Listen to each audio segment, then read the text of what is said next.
Hai, Assalamualaikum dan salam sejahtera. Saya Amirul Hilmi dan pada hari ini saya akan membicarakan tentang revolusi perindustrian 4.0 ataupun IR 4.0.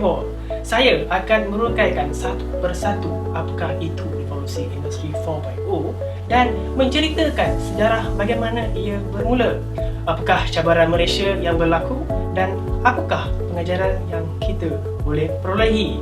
Jom kita mulakan.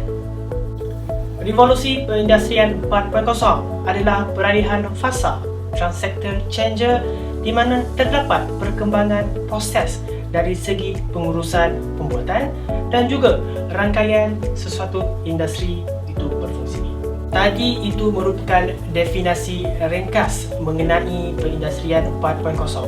Sebelum kita menjelaskan lebih lanjut apakah itu IR 4.0, kita kena mengkaji sejarah di mana ia bermula, bagaimana ia bermula dan apakah impak yang berlaku. Jadi, kita akan mengkaji daripada sejarah revolusi perindustrian pertama sehingga kini. Revolusi perindustrian yang pertama adalah revolusi sektor pembuatan.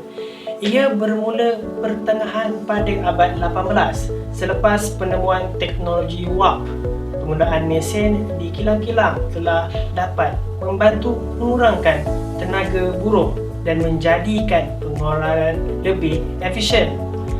Ia juga mengubah cara hidup masyarakat dari sektor berorientasikan pertanian kepada sektor berorientasikan pembuatan. Seterusnya, perindustrian revolusi yang kedua tercetus pada abad yang ke-19 dengan wujudnya kemudahan elektrik. Ia membolehkan pengeluaran secara besar-besaran. Jika dahulu kilang dapat mengeluarkan ratusan produk setahun, kini dengan adanya industri revolusi yang kedua dapat menghasilkan ribuan produk dalam tempoh yang sama. Jadi, ia dapat mengurangkan harga barang untuk pengguna. Selepas itu, revolusi yang ketiga, ia muncul pada akhir tahun 1970 dengan teknologi automasi, digital dan komputeran seperti internet. Ia di mana mesin dengan robot boleh bekerja dengan sendiri melalui proses automasi dan pengeluaran dapat dilakukan secara besar-besaran dengan lebih efisien. Ia juga buka kepada penerokaan teknologi yang lebih meluas. Kini, dunia memasuki gelombang revolusi yang keempat, di mana segala informasi adalah sumber terpenting. Manusia, robot dan sistem bekerja dalam cara yang baru.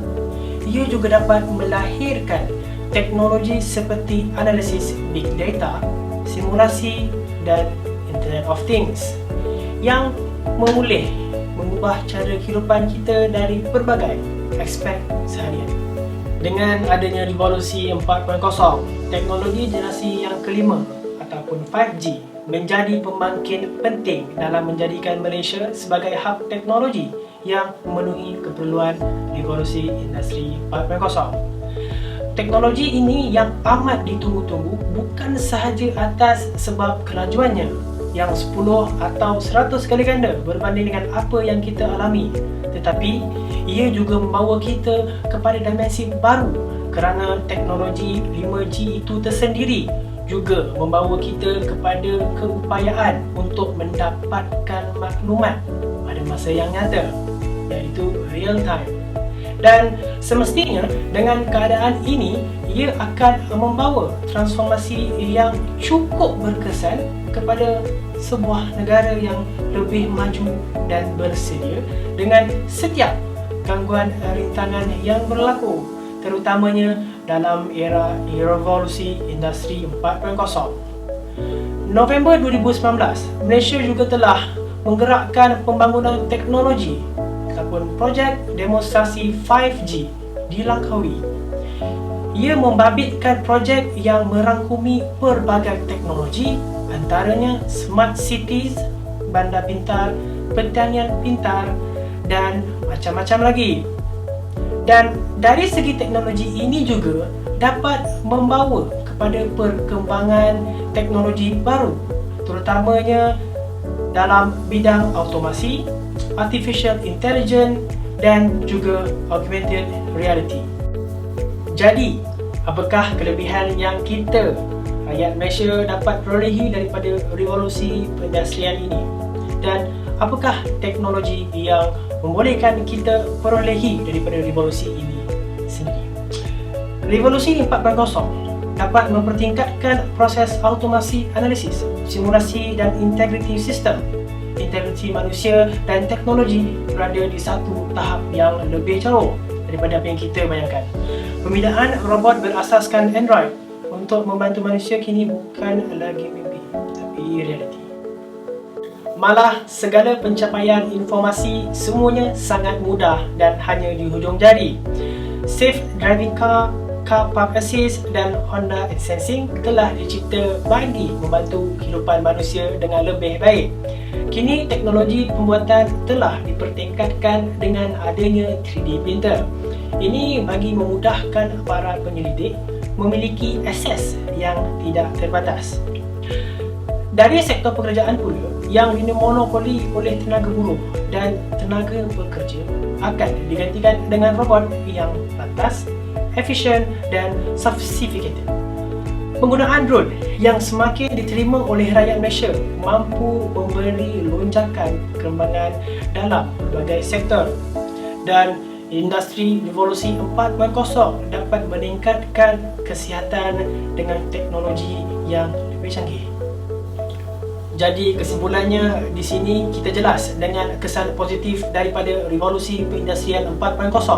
Tetapi masyarakat Malaysia perlu bijak di bumi yang nyata bahawa terdapat banyak cabaran yang perlu kita hadapi pada masa kini. Dan ini merupakan salah satu cabaran yang begitu besar. Dan bagaimana satu kejadian dan pengumuman yang dapat mengubah 100% kehidupan kita kepada satu norma yang baru, rakyat Malaysia sendiri tidak pernah terbayang. We have therefore made the assessment that COVID-19 can be characterized as a pandemic. Pertubuhan Kesihatan Sedunia WHO telah pun mengisytiharkan penularan wabak COVID-19 sebagai pandemik kerana terdapat peningkatan kes yang ketara di seluruh dunia. Ya betul, COVID-19 yang telah muncul pada era ini dengan segala kejutan yang ada, ia masih lagi berada di dalam kajian yang banyak misteri yang perlu dibukai. COVID-19 yang telah mengubah landscape kehidupan manusia di seluruh dunia dengan norma dan norma baru. A new norm yang berkemungkinan akan mengubah untuk selamanya. Di Malaysia, negara kita juga menerima tempias norma baru yang sama seperti negara lain.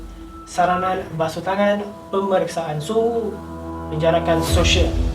Ini adalah norma baru bagi kita semua dan itu secara realitinya. Apa yang perlu kita lakukan adalah kita perlu bersiap sedia untuk menempuh segala cabaran dalam revolusi perindustrian 4.0. Pada masa yang sama juga, kita perlu menghadapi cabaran COVID-19.